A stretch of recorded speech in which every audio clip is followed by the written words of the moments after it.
¿Qué tal? ¿Cómo le va? Muy buenas noches. Bienvenidos a esta edición de Objetivos por Canal C de Cablevisión. Como es habitual los sábados a las 20:30 horas y la reiteración los lunes de 13 a 14 horas. En una semana donde naturalmente todos los análisis han estado circunscriptos a lo que ocurrió desde el punto de vista electoral el último domingo y fundamentalmente a cómo será la economía a partir de aquí en adelante y cuando Cristina Fernández de Kirchner vuelva al gobierno nacional a ocupar su puesto ya como presidenta de la nación repuesta de su enfermedad. Ese va a ser el tema o los temas de esta noche en Objetivos. Vamos a dialogar con Valeria Brusco hablando sobre el mapa postelectoral, el mapa político postelectoral en la República Argentina. Tiene una tesis bastante interesante para desarrollar Valeria.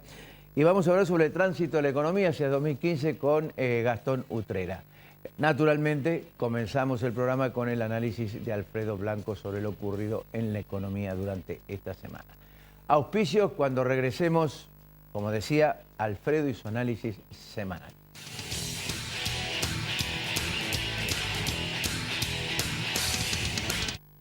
Marco Aurelio Sosa. www.fabicur.com.ar. Consejo Profesional de Ciencias Económicas. Gama. Juntos hacemos futuro. Instituto San Agustín, IMIX, CIAFA, Centro Robles.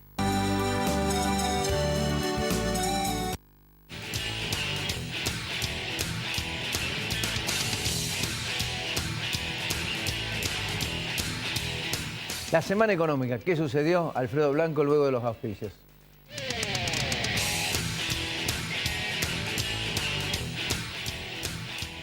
Colector. Junto a Rentas, trabajando por el futuro de los cordobeses. www.fabicur.com.ar. Marco Aurelio Sosa. Defensor de los derechos de las niñas, niños y adolescentes de la provincia de Córdoba. República de Chile sin número, Parque Sarmiento, Córdoba. Teléfono 0351 598 7620 al 25. Si ves esto, denuncialo. Destruir el mobiliario urbano está prohibido. La Municipalidad de Córdoba está multando a los que destruyan o atenten contra los espacios públicos con cargos de hasta 500 pesos diarios. Envía carteles al 11011 con tu denuncia y estarás ayudando a que juntos hagamos una ciudad más limpia y ordenada. Municipalidad de la Ciudad de Córdoba.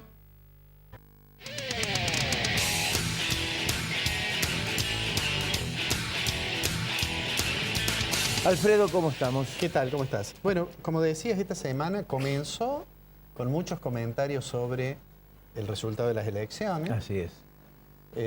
Yo diría 24 horas después pareció que las elecciones habían quedado muy atrás porque la noticia más fuerte fue el fallo de la Corte acerca de la constitucionalidad de los 4 artículos de la Ley de Medios Audiovisuales. Pero mientras todo eso ocurre, mientras está esa discusión, en realidad las cuestiones de la economía, tal como lo habíamos dicho, siguen su curso, digamos, en algún sentido preocupante. ¿Qué sucedió en materia de economía? Bueno, el gobierno sigue haciendo esfuerzos, ingentes esfuerzos por tratar de frenar la pérdida de divisa del central, la pérdida de reservas.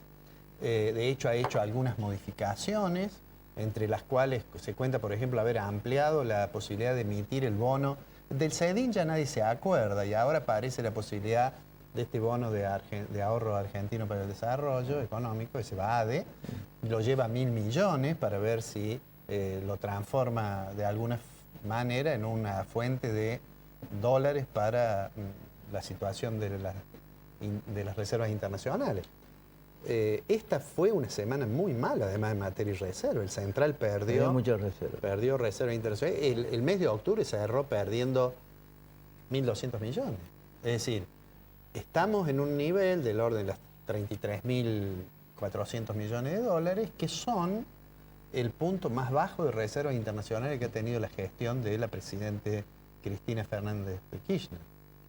Y da la sensación que a pesar del voluntarismo, de los esfuerzos por hablar con los bancos, los esfuerzos por hablar con las empresas para intentar frenar de alguna manera eso, da la impresión de que claramente Argentina sigue perdiendo reservas internacionales y lo hemos dicho, 33.000 millones es un nivel de reservas alto, el problema no es la fotografía de los 33, El problema es cuando uno mira todos los fotogramas que arrancan con 52.000 millones Claro, en enero del 2011 claro. y que ahora están en 33, de manera tal que, ¿qué es lo que está detrás de eso? Bueno, hoy hemos escuchado, ha salido en todos los medios, la segunda de Moreno diciendo que la inflación no es un problema en la Argentina. No es un problema.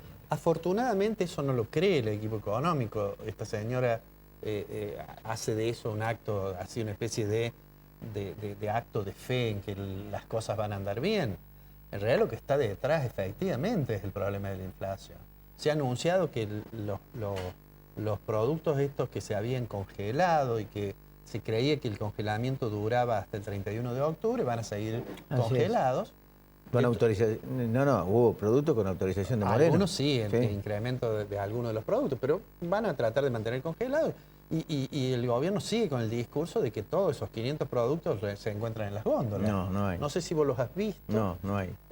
Hay dos No hay. opciones. O el gobierno está equivocado o vos tenés que ir al oftalmólogo. Sí. Es altamente probable que sea la primera la opción, porque tú eres una persona de salud de hierro. No, pero todavía veo. Alcanzo a ver. alcanza a ver los productos. Digo, lo que está por detrás es eso.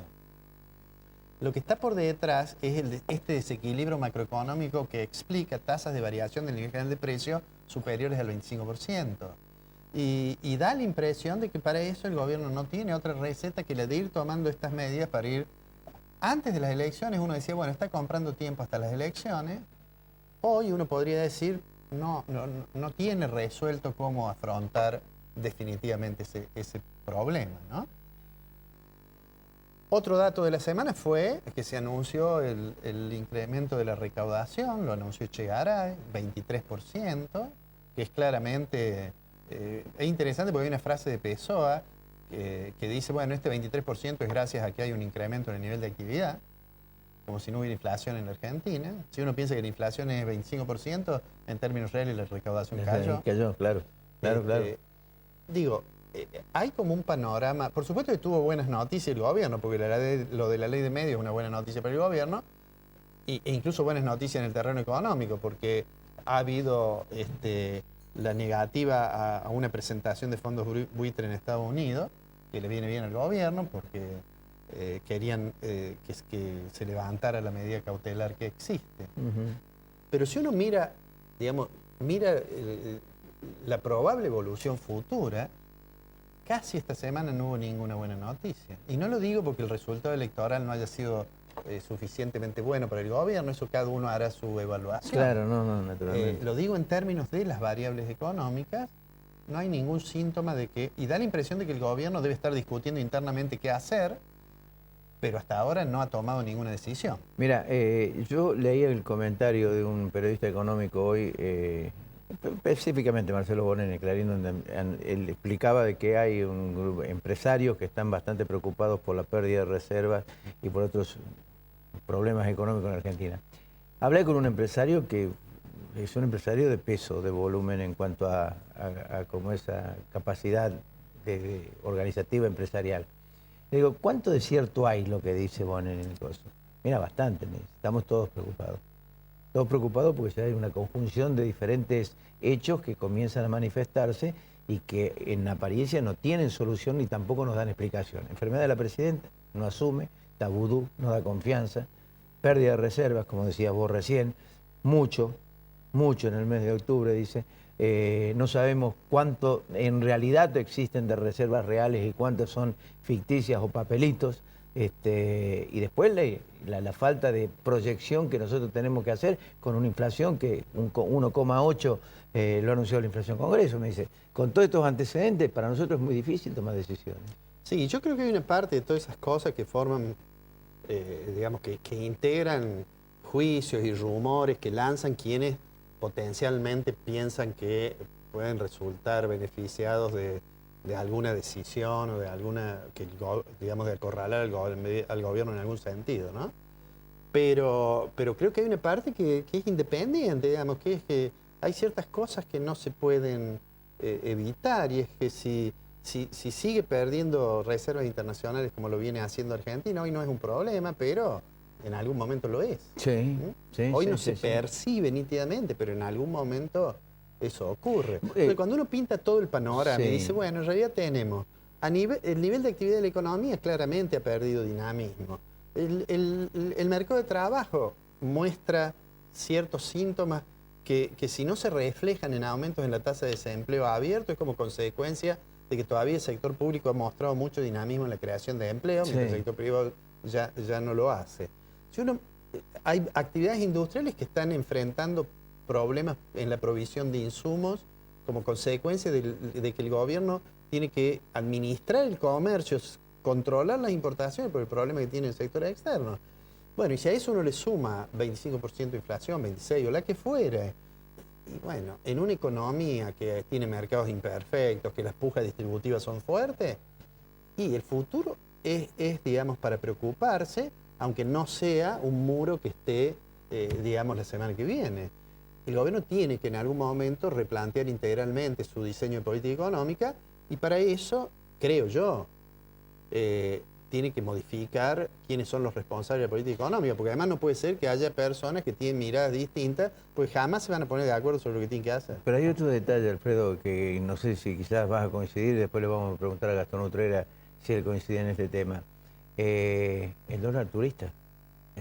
Empiezan ya prácticamente a tomar viajes hacia el exterior, todo el mundo. O sea, el tema que va a seguir con el 20%, o antes de noviembre, a fin de noviembre o fines de diciembre va a aparecer una disposición de la AFIP donde va a ser el 40%. Y bueno, alguna decisión en ese terreno van a tener que tomar. El problema no es el dólar turista, el problema es el dólar. El problema es el dólar, claro. El tipo de cambio, pero dólar turista porque... alguna decisión van a tener que tomar. O abren un dólar financiero y... Aunque ya está desdoblado por el 20%, ya está desdoblado, pero todavía no alcanza. O aumentan ese 20%, o fijan un límite al gasto en el exterior. Alguna cosa de esa van a hacer, porque en realidad la otra opción, estaba leyendo una presentación de Jorge Vasconcelos, que es de Fundación Mediterránea Liberal, de Buenos Aires, ha hecho una presentación y uno de los razonamientos que hace es, bueno, hay que unificar el mercado y da la sensación de que plantea, bueno, vamos a hacer una devaluación, unifiquemos el mercado, blanqueemos. Bueno, esa posibilidad realmente no existe. Esa posibilidad, creo yo, es muy poco probable que la pueda adoptar este gobierno y además los costos de hacer eso en términos de shock, digamos, sobre la economía son altísimos. Tengo la impresión, no estoy diciendo que esto lo haya sugerido Jorge, lo que ha salido en los medios da toda la impresión de que se planteara la necesidad de una modificación cambiaria que permitiera unificar el mercado. Yo creo que eso en la actual situación de la Argentina es absolutamente imposible. ¿Te quedas? Me quedo. Despedimos a Alfredo Blanco con los auspicios.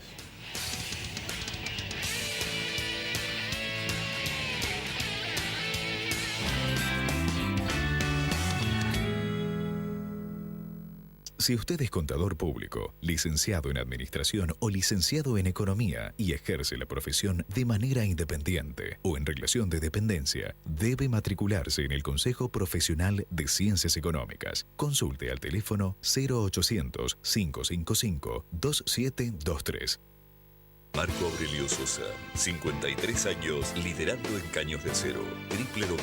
www.marcoaureliososa.com.ar. La calidad, nuestra pasión. La satisfacción del cliente, nuestra obsesión. En Fabicur Ixa hacemos la vida más segura.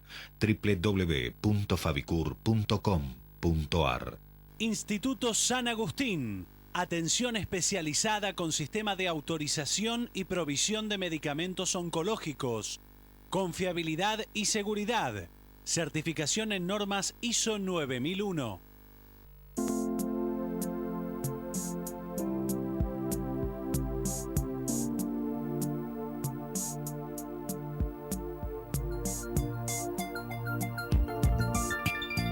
Hay un antes y un después en tu manera de ver las cosas.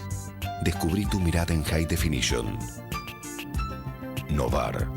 Ver mejor. Es posible.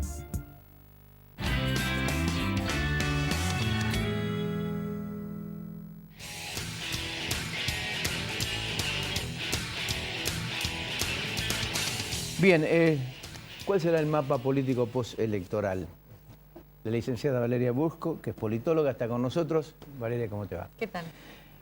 Bueno, una semana donde episodios de distintas características han ocupado el centro de la escena política. La ley de medios, decía Alfredo Blanco, fue una de las fundamentales a partir de la decisión de la Corte Suprema de Justicia, pero queda un mapa postelectoral que me gustaría analizar con vos para ver cómo lo observas, cómo lo ves de cara al futuro. Sí, todavía hay muchos análisis por hacer, ¿no? Estamos, por lo menos los que somos así estudiosos de las dinámicas políticas, nos tomamos tiempo, siempre tenemos resultados 2 años después de las elecciones para publicar, ¿no? en una revista científica. Así que hacer análisis sobre la marcha a mí me pone un poco inquieta, pero creo que ha habido algunas características de los resultados que hacen que yo le llamaría una generación municipal que surgen, estos nuevos candidatos de peso en las elecciones con relevancia nacional, como es la provincia de Buenos Aires. Antes eran figuras de gobernadores. De los últimos 30 años de la democracia han sido los gobernadores los poderosos. Y ahora están apareciendo candidatos más jóvenes y que no han pasado por el gobierno provincial. Esto lo marcaba hoy una colega politóloga de Buenos Aires. Y entonces eso me parece un dato nuevo, ¿no? Como un cambio generacional en las figuras. Ese cambio generacional, ¿vos crees que se va a dar, que es una especie, digamos, de bola de nieve, que se va a ir aumentando en la medida que aparezcan figuras que significan recambios generacionales? Y sí, en la medida que es generacional, los partidos tienen esas presiones, ¿no? Y cuando tienen éxito y cuando son exitosos, entonces hay un estímulo para nominar gente más votable, más votada, que los más conocidos y con trayectorias. Ahora, ¿ese cambio generacional implica también en importancia, preponderancia, influencia política de cara al futuro? Claro, eso es un cambio generacional, ¿no? Y habría que analizarlo por partidos, qué pasa, porque no quiere decir que ahora todos jóvenes y no importan los partidos. A nivel partidario, el Frente para la Victoria ganó en 17 elecciones, digamos en 17 provincias de las 24. No ha sido una elección como quieren a veces presentarla, no es una elección presidencial con un solo resultado, no es un distrito, son 24 distritos.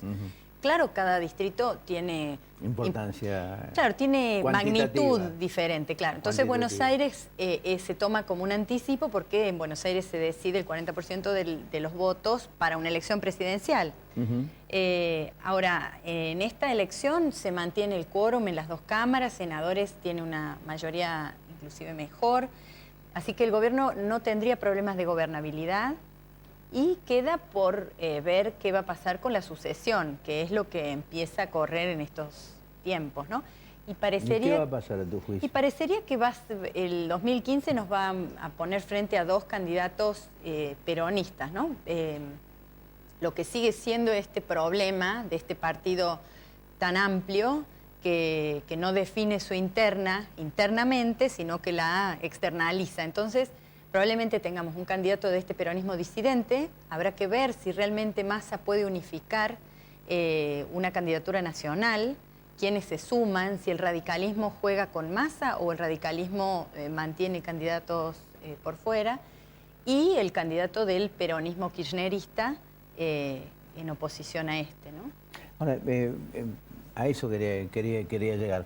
Digo, ¿quién concretamente asume la responsabilidad de sustentar el relato o el modelo kirchnerista? ¿Scioli? ¿Scioli es la garantía? ¿O quién puede dar seguridad de que Scioli pegue un giro acorde a lo que fue Scioli en sus comienzos? Bueno, lo que pasa es que en política porque Massa también viene de la misma cantera. Orientación, de la misma cantera. Massa incluso viene de la UCD. Sí, viene de la UCD. Lo que pasa es que también hay que ver cuánto es la posibilidad de ganar, porque se pone en la balanza el discurso y la ideología y las posibilidades de ganar, y bueno, hay que elegir entre esas dos cosas. Ahí está, a lo que quería también apuntar. ¿Quién representa el progresismo de estos candidatos? porque, digamos, sin la sucesión de Cristina Fernández de Kirchner, Scioli no es un tipo que pueda significar un baluarte de tener una bandera progresista. Macri menos todavía.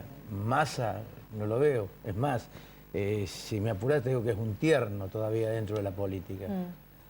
No, yo creo que el progresismo habría que medirlo en cada punto, porque uno hubiera dicho en otros tiempos que el progresismo era el socialismo de Santa Fe, ¿no? Entonces el candidato progresista, por definición de partidos, por integrar la Internacional Socialista y demás, es Wiener. Y sin embargo, cuando uno ve que Wiener está más alineado a opiniones y a posiciones que lo agrupan con Macri, entonces habría que tildar en cada cosa que es ser progresista. Cómo se vota en la ley de medios, cómo se vota con el matrimonio igualitario y demás, y ahí hacer a ver qué significa el progresismo, ¿no? Lo que me parece, con lo que me preguntabas antes, es que hay momentos en los ciclos que conviene más la moderación que los puntos más alejados de la moderación. El votante, históricamente, el votante medio es el votante al que no le atraen, si uno hiciera una curva, es el votante que está en la masa más numerosa. Los más ideologizados, tanto a la izquierda como a la derecha, son menos, si uno hace una curva normal. Entonces, generalmente a los partidos les conviene tener discursos más moderados, ¿no? Para que abarquen a los votantes más promedios. No, votantes promedios, digamos. Si uno dice, yo defiendo el aborto, la ley del aborto para proteger a las mujeres pobres y demás, se pierden un montón de votantes que a lo mejor tienen otras ideas parecidas en lo social y en lo económico, pero el aborto los ubica más a la derecha. Sí. Entonces, por eso los partidos buscan, en general, los partidos de masas buscan no definirse en esas cosas. Excepto, por ejemplo, si vos ves partidos que son marginales, como, bueno, algunos partidos de derecha muy conservadores, que se pronuncian bien fuertemente a la manera de la derecha, pero siguen siendo marginales. Y lo mismo pasa con la izquierda, cuando es muy extrema. Entonces, digo, si uno hiciera ese análisis dentro del kirchnerismo, podría pensar que Scioli podría representar este candidato más moderado, que busca agrupar y que no quiere espantar votos por las opiniones más jugadas, digamos. Hay señales económicas que evidentemente marcan de alguna manera, si bien no el retroceso del modelo que digamos, el kirchnerismo sostuvo durante tantos años con mucho crecimiento, que de alguna manera es medio problemático de cara al futuro. Ahora, ¿quién sostiene ese final de modelo y trata de proyectarlo hacia el futuro? Dentro de los candidatos que se vislumbran como probables y posibles. ¿O vos creés que cualquiera de estos candidatos vuelven a una regresión de ajuste de década del 90 o algo por el estilo? Yo creo que más que pensar quién en el 2015, habría que pensar qué movimientos hace el gobierno en estos 2 años. Porque si en estos 2 años se ajustan y se mejoran, se ajustan quiero decir, se corrigen, no se ajusta, se corrigen errores, bueno, en fin, un montón de improlijidades o imprevisiones sobre algunas cuestiones, va a ser una realidad distinta. Si hoy hubieran sido las elecciones presidenciales, podemos saber que un candidato como Massa hubiera ajustado, hubiera hecho estas medidas de corrección más al estilo, no quiero decir neoliberal, que en nuestro país ya es una palabra cargada de valores negativos, pero sí de ajuste, ¿no? Pero no me animo a decir que el escenario va a ser igual en el 2015. Me gusta esto que decís de correcciones, porque, digo, yo te llevaría a un punto para ver cómo solucionar el tema. Hacer una corrección implica, por ejemplo, haber hecho inversiones en el tema energético, que es fundamental hoy entre 12.000, 15.000, 17.000, que es lo que desequilibra gran parte de la economía nacional. ¿Quién le pone el cascabel al gato a eso? Sí, no solo eso, sino también hoy hablaban de que va a haber reajustes en las tarifas, ¿no? Los subsidios a las empresas, a los servicios públicos están muy atrasados y eso en algún momento hay que corregirlo. Son además con muchas contradicciones este modelo que ha crecido tan explosivamente por vía de las commodities y de la plata que entró en estos años, no nació ordenadito y planeado durante mucho tiempo. Nació de la debacle explosiva del 2001-2002. Entonces, un montón de cosas se fueron resolviendo a ver cómo iban saliendo. Entonces, hay contradicciones muy fuertes. Por ejemplo, la discusión ecológica, ¿no? La discusión de la minería. Por ejemplo, minería. No solo de la minería, el modelo extractivista de la soja también es una gran discusión. Todos los electores que cuidan el medio ambiente y están preocupados por la salud de las personas, no solamente de la tierra, más indirectamente, fue un voto que se escapó del Frente para la Victoria y muchas veces se fue a posiciones más radicales en la izquierda. Así que hay varias cosas digamos, y eso se podría corregir con mejoras en las retenciones diferenciales al trigo y digamos, estímulos para la rotación del cultivo. Habría muchas cosas para hacer. Precisamente digamos, esos pormenores que vos señalás desde el punto de vista de las contradicciones es lo que no supieron explicar los candidatos del Frente para la Victoria para tratar de morigerar, en todo caso, la caída, particularmente en la provincia de Buenos Aires. Sí, lo que pasa es que explicar estas cosas cuando uno es candidato, yo no he sido candidata, no sé, pero me imagino que un candidato tiene poquito aire y tiene pocas palabras para decir, para captar un votante que no es un votante que está mirando televisión todo el tiempo, informándose, leyendo, estudiando. Es un votante que pesca cosas mientras trabaja, mientras cuida a los chicos, mientras hace lo que puede con digamos, las dificultades que tiene con su vida. Entonces, un votante que no está esperando explicaciones sobre las correcciones a las contradicciones. Quiere, bueno, esto o esto.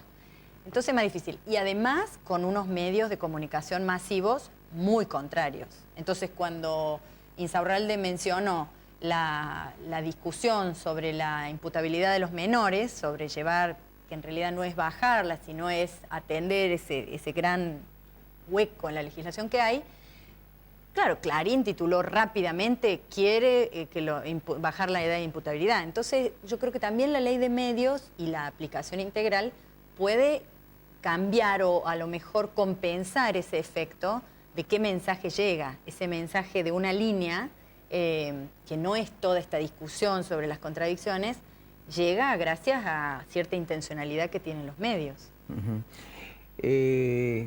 A propósito de ese tema, ¿vos concebís de que tal cual como está empleada hoy la ley de medios, se va empleando la ley de medios, no se corre el riesgo a lo que yo señalé y por lo que eso me echaron de Radio Nacional, es pasar de un monopolio estatal, de monopolio privado a un monopolio estatal manejado por los subsidios y la publicidad del Estado, concentrado en 70-80% de posibilidades de núcleo fuerte a favor del gobierno? Yo creo que lo de la publicidad estatal, que no está en la ley, tendría que ser una de las correcciones. Claramente lo han dicho mucha gente que estudia. ¿Qué pasa? Que nadie lo quiere hacer eso. Acá hay una ley presentada en la legislatura de la provincia de Córdoba sobre la distribución de la pauta oficial. Bueno, duerme en el cajón porque nadie quiere tocarla. Claro. Cada uno quiere utilizar los fondos de la publicidad de acuerdo a la conveniencia de cada gobierno. Claro, pero si a nivel nacional, si se corrige el poder gigante del monopolio Clarín y pensamos que ahora va a haber varios, va a ser a lo mejor un oligopolio, va a haber varios jugadores grandes, pero varios, entonces ya hay más posibilidad de discusión y de maniobra y no es lo mismo que el gobierno, imagino yo, imaginará que necesita desarrollar un aparato muy fuerte para contrarrestar este otro. Con este otro escenario puede que se abran distintas situaciones. En Córdoba la situación era solamente el monopolio Clarín, ¿no? Y por otro lado, los medios públicos que son mucho más de menor alcance. Pero yo creo que sí hay correcciones que se deben hacer y ajustes, pero no son a la ley. O sea, la ley no habla de la publicidad y entonces, por lo tanto, no es que se va a aplicar mal, se va a aplicar lo que dice la ley. Y en todo caso habría que regular de otra forma, por otra ley, el tema de la publicidad. ¿Por qué crees que creció mucho la izquierda? ¿Y por qué aparecieron figuras estereotipadas de distintos sectores de el acervo popular que de repente implosionan y recogen votos de la gente? Bueno, porque la izquierda creo que porque recoge estos votantes enojados con estas contradicciones que dijimos, también enojados con algunas, con el fenómeno de la corrupción que tuvo tanta difusión y entonces es como un voto moral y generalmente los candidatos de la izquierda son candidatos que tienen una foja de servicios que no se vincula con corrupción, pero por el otro lado, por la derecha también, ¿no? A veces los extremos se juntan. Por la derecha son figuras que son populares por alguna razón y también se presentan como honestas, que no tienen nada que ver con ningún caso de corrupción y que cuentan cómo comen en la casa.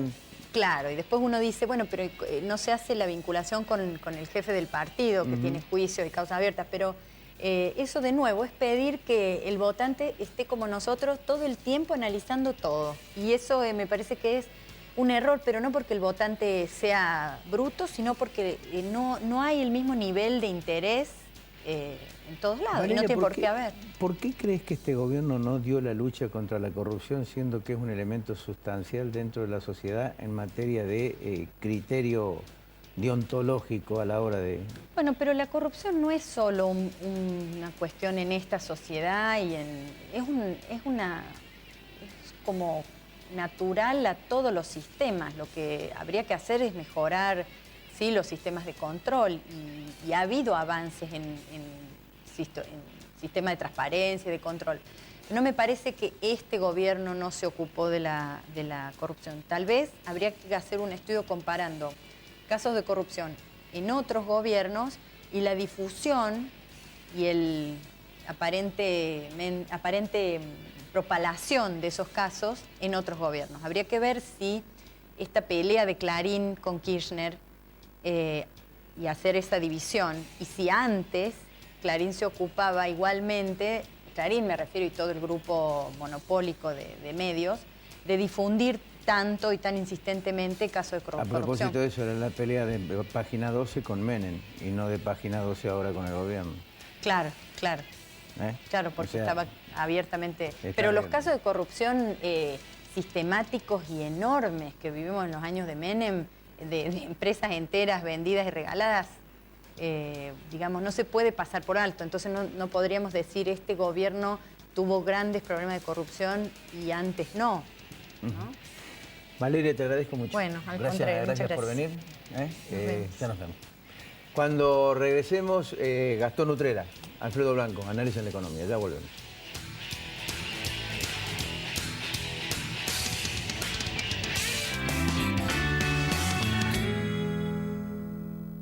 Si usted es contador público, licenciado en Administración o licenciado en Economía y ejerce la profesión de manera independiente o en relación de dependencia, debe matricularse en el Consejo Profesional de Ciencias Económicas. Consulte al teléfono 0800-555-2723.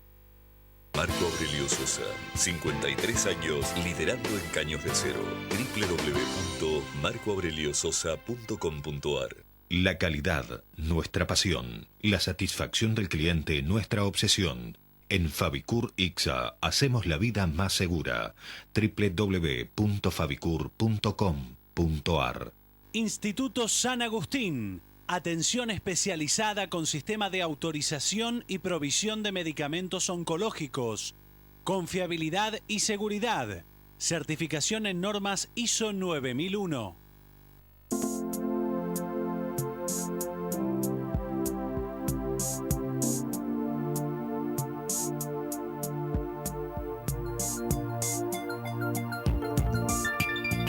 Hay un antes y un después en tu manera de ver las cosas. Descubrí tu mirada en High Definition. Novar. Ver mejor. Es posible.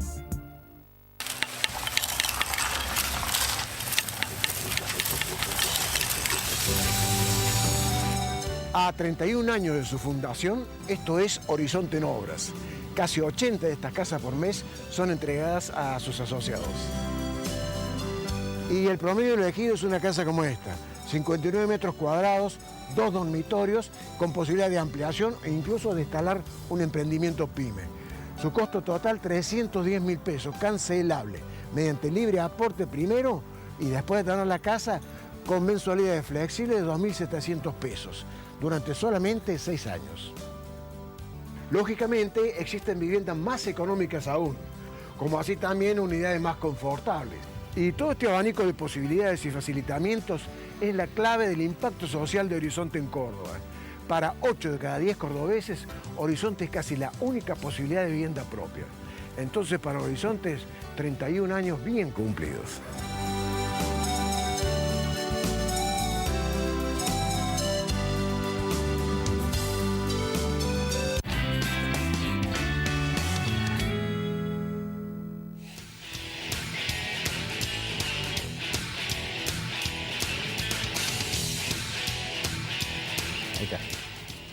Bueno, como decías, al comenzar el programa tenemos la visita de Gastón Utrera, a quien le agradecemos que cada vez que lo llamamos nos distingue con su presencia. Así que muchas gracias, Gastón. Gracias a ustedes por la invitación. Bueno, la pregunta por estos días es más o menos, supongo que todo el mundo te la debe hacer, es cómo ves que sigue la película esta después de las elecciones, la película de la economía, digo, cómo sigue ahora, de acá en adelante. Y en qué medida también afecta o no la cuestión electoral. Bueno, primero, en Argentina siempre se ha discutido si la economía está arriba de la política arriba de la economía, y en realidad probablemente coincidamos que los dos son dos aspectos de la realidad que están interrelacionados. Algunas veces el canal de la economía y la política es más visible, como cuando una crisis económica se lleva puesto un gobierno.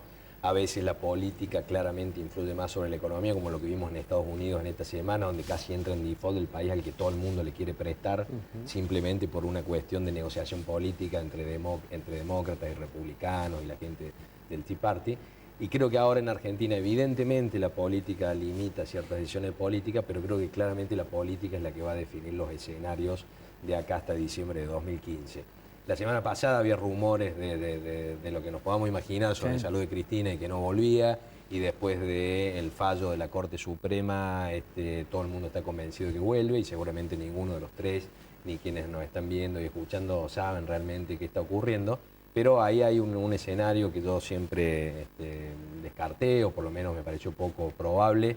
Era más probable la semana pasada o la semana anterior a las elecciones y menos probable ahora, de que la presidenta renuncie y que haya asamblea legislativa y siga Scioli, un escenario difícil de anticipar en términos de lo que nos interesa acá, que es la economía, porque obviamente Scioli no ha dado muchas señales de qué haría con la economía, porque no tiene por qué dar ese tipo de señales, pero sí ese escenario claramente me parece sería de incentivos para tratar de arreglar rápido la economía con política de shock que tengan costo político rápido, pero porque hay un límite de 2 años para la elección que verdaderamente interesa, que creo que eran los incentivos que tenía Duhalde en su momento, y que después, bueno, la historia cambió con lo de Costec y Santillán y otras cuestiones. Pero creo que eso sigue siendo un escenario poco probable, en un escenario de continuidad de la Presidenta de la Nación. Creo que ahí hay dos grandes caminos que va a depender de cómo termine la Presidenta dirimiendo cuál línea seguir, porque todos sabemos que quienes sugieren medidas de política económica a la Presidenta de la Nación tienen visiones muy diferentes de la economía. Todos sabemos lo que en su momento planteó Kicillof sobre los tipos de cambios múltiples. Todos vimos lo que ocurrió con Vudú al mando y Lorenzino rápidamente en Estados Unidos, acordando incluso con fondos que habían comprado los litigios de los países, de las empresas que nos habían hecho juicio en el Ciádico. O sea, algo muy parecido a un fondo buitre, con los cuales arreglamos a pesar de haber dicho que nunca le íbamos a pagar un centavo. Pero hay claramente visiones diferentes. Creo que algo el gobierno va a hacer con lo más urgente. Todos sabemos que la inflación es un problema, pero eso no es lo urgente, no porque no sea un problema de magnitud, sino porque hay cosas que corren riesgo de que le exploten en la mano al gobierno y tienen que ver con todo lo cambiario, todo lo vinculado al dólar y el tema de las reservas que ustedes mencionaban. Lo del turismo es de una magnitud similar en cuanto a la pérdida de dólares, a un problema muy grave como es el problema energético, y tiene que ver con el atraso cambiario, es decir, dólar oficial muy bajo y con dólar paralelo muy alto, lo cual hace barato los viajes al exterior pagándolos con tarjeta de crédito, y más barato todavía al usar la tarjeta de crédito para sacar adelantos por cajero y otro tipo de estrategias para conseguir dólares y pagarlos al oficial más el 20%, y con los extranjeros poco incentivados a venir a Argentina porque les sale caro pagar con tarjeta y con paquetes turísticos, y los dólares que traen los venden en el paralelo porque no lo van a vender a 5,80, y eso creo no se arregla con medidas fiscales. Y acá hay un punto importante de algo que conversaban ustedes que me pareció interesante sobre el tema del turismo, que claramente ha sido un problema grande porque además todo el mundo, sabiendo que eso no iba a durar, se apuró para tratar de pagar y dejar todo cerrado el viaje del año próximo. Y es la siguiente cuestión.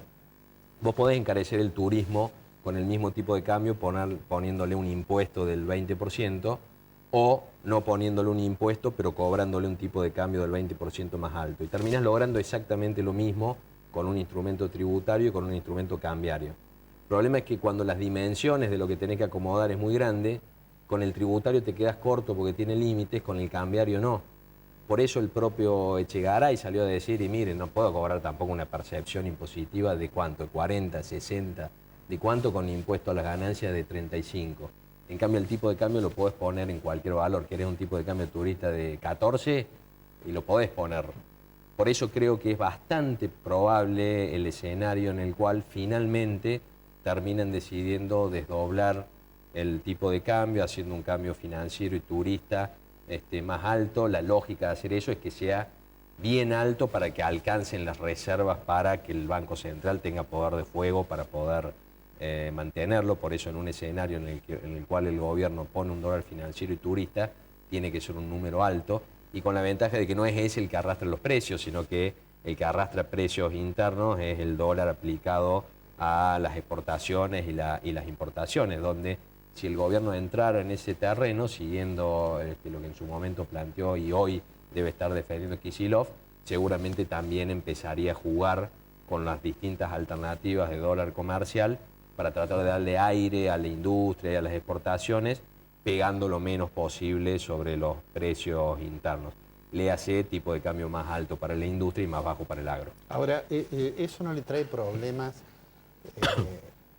al gobierno en organismos internacionales que condenan el sistema de tipo de cambios múltiples? Sí, de hecho, aparentemente eso es lo que plantea dentro del gobierno el ala Vudú, Lorenzino y Marco del Pon, porque claramente el Fondo Monetario Internacional está en contra, incluso en sus propios estatutos, de lo que los economistas denominamos controles de cambio. Creo que ahí hay una cuestión. Una cosa, creo, es ir al Fondo Monetario Internacional y plantearle, mire, tengo esta economía con mercado único y libre de cambio, y lo que se me ocurrió hacer, que fue lo que propuso en su momento Kicillof como política industrial, hacer este esquema de tipo de cambios múltiples para decidir a quién le doy qué tipo de cambio. El Fondo Monetario te va a decir, no, mira, anda de nuevo, prepara de nuevo el programa y tráelo porque esto para nosotros es inaceptable. Otra cosa es ir a decir, miren, tengo este desquicio que tengo con los problemas que tengo, este problema.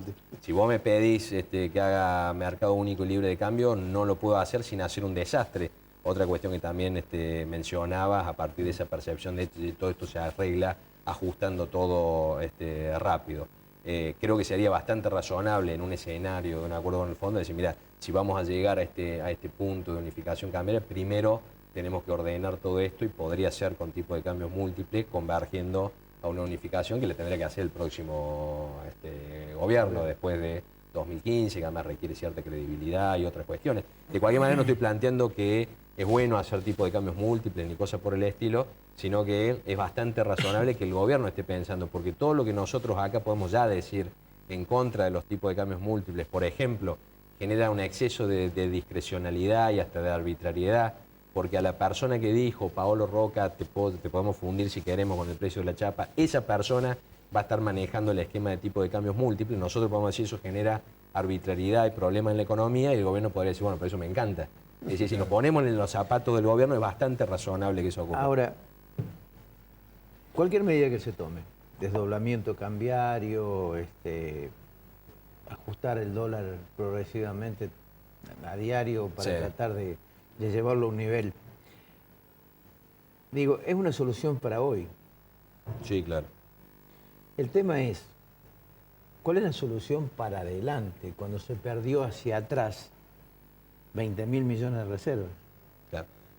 Primero creo que si nosotros pensamos en estos 2 años que le queda al gobierno nacional, creo que claramente al gobierno nacional le interesa llegar lo mejor posible a 2015 para que no le explote la economía en las manos, pero creo que no tiene ningún incentivo a incurrir en costos políticos altos para acomodar en 2 años la economía para solucionar los problemas de fondo que tiene y dejarla muy ordenada al que siga. Creo que eso no está en los incentivos del gobierno nacional. Y creo que además el gobierno nacional, creo que alguna vez lo planteé acá, no tiene la credibilidad suficiente para solucionar problemas de fondo como el de la inflación de una manera no dolorosa, porque eso requiere mucha credibilidad. Con lo cual el gobierno no tiene ni el tiempo, no tiene ni los incentivos, ni la credibilidad suficiente para empezar a ordenar la economía o para tratar de ordenar bien la economía en estos 2 años. Creo que tiene el incentivo a acomodar lo más urgente, claro, y por eso lo cambiaría. Ahora, digo, el tema de la inflación. Estamos en noviembre. Diciembre, enero, febrero se empiezan a hablar de las paritarias. Es decir, de los incrementos que van a ajustar los salarios. El tema es, ¿cuál va a ser el impacto de eso en una economía que viene de alguna manera, no a los tumbos, pero sí caminando, subiendo escalones cada vez más lentamente, porque cada vez más pesado quien la va subiendo? Te diría 2 cosas. Primero, las paritarias del año que viene van a venir con un piso más alto de pedidos de aumentos salariales, porque la inflación en lo que va del año se ha acelerado, no es que se ha descontrolado ni se ha ido de las manos, pero ya está en lo que va del 26. Año 3 puntos arriba, exactamente, está 3 puntos arriba de enero a septiembre del año pasado. Terminará este año, si el año pasado terminó en 23,5, terminará en 26, 27%. Bueno, 30%, ¿qué empresa lo paga?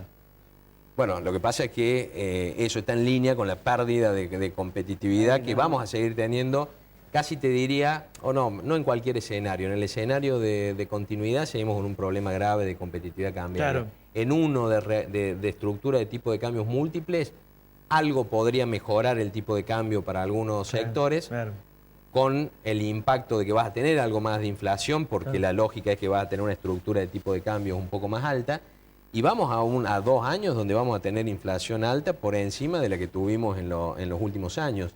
Y además con poder adquisitivo de los salarios, que ya, si en 2011 le ganaron fuertemente los salarios a los precios y el consumo fue un boom y a la gente no le interesaba la inflación y hasta se podían ganar elecciones con alta inflación, eso dejó de ocurrir en 2012, 2013 es el primer año en muchos en que el poder adquisitivo de los salarios va a terminar más bajo que como empezó el año, y eso es muy difícil que cambie en 2014 y 2015, por eso el comercio ya lo está sintiendo.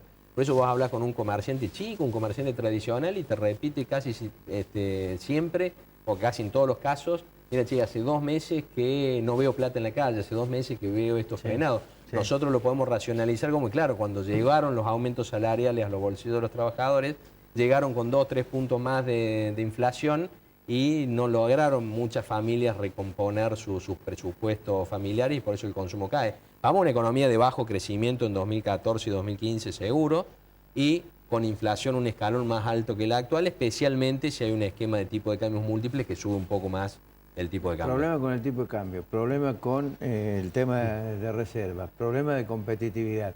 ¿Qué pasa con Brasil? Si Brasil quiere tomar algún tipo de ajuste, ¿cuál es el impacto? Acá el primer impacto en Brasil, particularmente en Córdoba, fueron 2.000 suspensiones.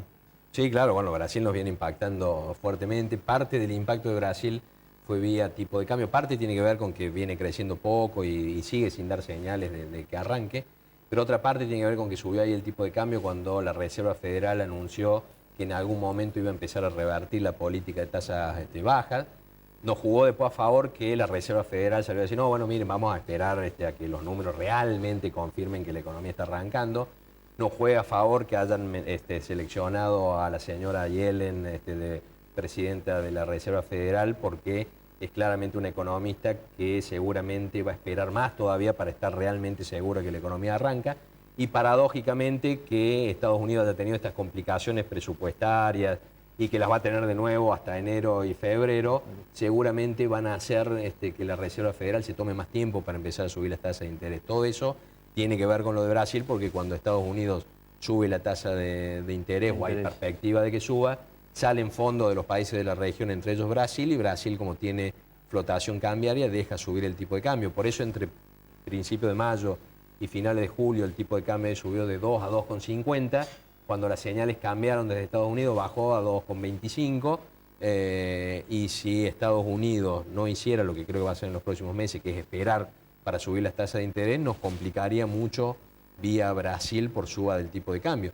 Claramente sectores que están muy ligados a Brasil, por ejemplo el sector metalmecánico acá en Córdoba, está muy complicado por la menor demanda de Brasil, que ahora se empieza a ver en los planes de producción de las terminales automotrices, por la cuestión cambiaria que ya hace que sea muy difícil cerrar los números en el sector, y por las restricciones a las importaciones, que tienen que ver directamente obviamente con la política económica, y que es otro de los derivados de los problemas cambiarios que tiene o relacionados con el dólar que tiene el gobierno nacional, y que uno pensaría que podría empezar a aflojar con esas restricciones a la compra, a las importaciones, si empezara a acomodar el tipo de cambio. De cualquier manera, y vuelvo al comienzo, creo que la política está claramente arriba de todo esto, por eso todos estamos esperando a ver cuándo la Presidenta de la Nación, reasumiendo o tomando decisiones desde su licencia, dirime cuál de los caminos seguirá la economía, de por lo menos 2 caminos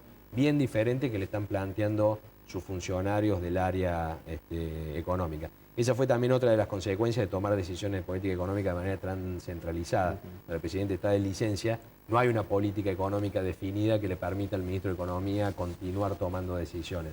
Acá quien dirime en decisiones individuales no ha estado presente, y creo que por eso pasaron las elecciones y todavía no vemos ninguna reacción en términos de política económica, pero creo que lo vamos a ver en muy poco tiempo. Te llevo un tema puntual, una opinión nada más de la cuestión fiscal. Digamos, uno mira el escenario de los gobiernos provinciales y es bastante desalentador, y el del gobierno nacional también. Los comentarios son, bueno, van a tocar los subsidios, van a ajustar las tarifas un poco para bajar los subsidios. ¿Qué chance les ves vos a que logren, no voy a decir revertir la situación de déficit fiscal que tiene la Argentina ya hoy, pero qué chance le ves de que tengan posibilidades de mejorar la situación fiscal? Creo que pocas, por lo siguiente. Si hacen algo para dar vuelta a la balanza de turismo y para traer un poco más de dólares, hacer más de estas BADE más bulgueroni, digamos, que traigan dólares a través del BADE para venderlo a un tipo de cambio más alto y cosas por el estilo, es decir, si hacen que no les explote el frente cambiario, si uno hace los números de qué pasaría si siguieran con el mismo déficit fiscal o con el gasto público y los ingresos públicos creciendo al 29%, como ya viene creciendo, sin tocar subsidios, llegamos a un 2014 completo con 92.000 millones de pesos de déficit fiscal. Es un montón, pero si comparamos con la cantidad de dinero que va a haber en circulación, grosso modo 400.000 millones de pesos, financiar eso con emisión monetaria implicaría un aumento de 24 o 25%, es decir, más de lo mismo. ¿Qué quiere decir esto? Que podrían intentar un escenario en donde no tocan un solo subsidio y financian todo con emisión monetaria. ¿Por qué eso es posible? Porque justamente el problema cambiario hace que no tengan que emitir para comprar dólares. Cuanto más empiecen a mover el tipo de cambio y pongan tipo de cambios múltiples para solucionar el problema de la poca entrada, la baja entrada de dólares, paradójicamente le genera otro frente, que es el Banco Central comprando esos dólares, recomponiendo reservas y emitiendo dinero. En ese escenario ahí tienen que empezar a tocar un poco los subsidios para tratar de emitir menos por la ventanilla de la emisión para prestarle al Tesoro, para poder emitir más por la ventanilla con la que compran dólares. Pero de todas maneras no necesitan, en un escenario en que estamos imaginando que no van a tratar de bajar drásticamente ni de bajar la inflación, podrían intentar un camino en el cual o no reducen subsidios porque pueden financiar todo con emisión monetaria, o los ajustes que tienen que hacer para acomodar esa emisión monetaria hacen que no tengan que ir a fondo con los subsidios y con alto costo político. Por eso creo que el gobierno nacional va a intentar una vía muy parecida, digamos, más de lo mismo, pero sí atendiendo a las urgencias que en caso de que no las atiendan corren mucho riesgo de no poder llegar a 2015, que tienen que ver con lo cambiario y con las reservas, y con este problema de dólar oficial atrasado y dólar paralelo alto e incontrolable porque es un mercado ilegal, que es lo que solucionarían con un mercado financiero al hacerlo legal.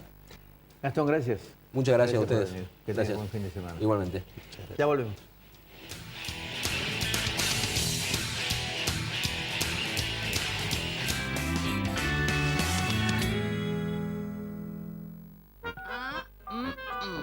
Hola, mi amor.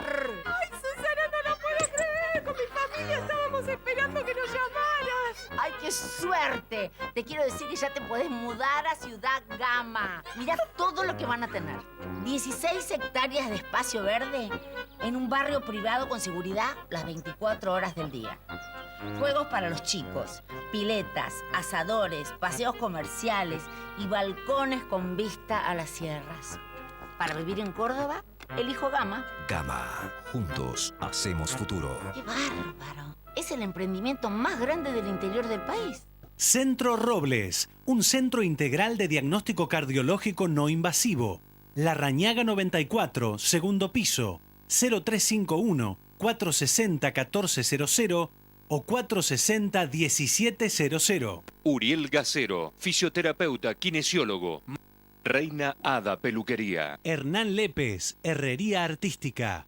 Rejas, verjas, soldaduras a domicilio. Teléfono 0351-152-072-620.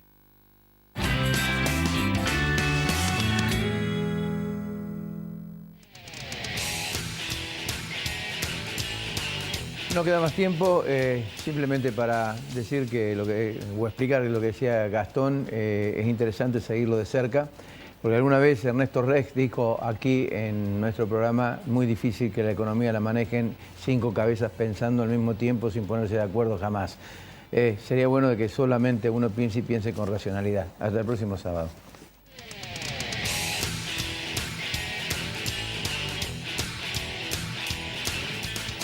Marco Aurelio Sosa. www.fabicur.com.ar. Consejo Profesional de Ciencias Económicas. Gama. Juntos hacemos futuro. Instituto San Agustín, IMIX, CIAFA, Centro Robles,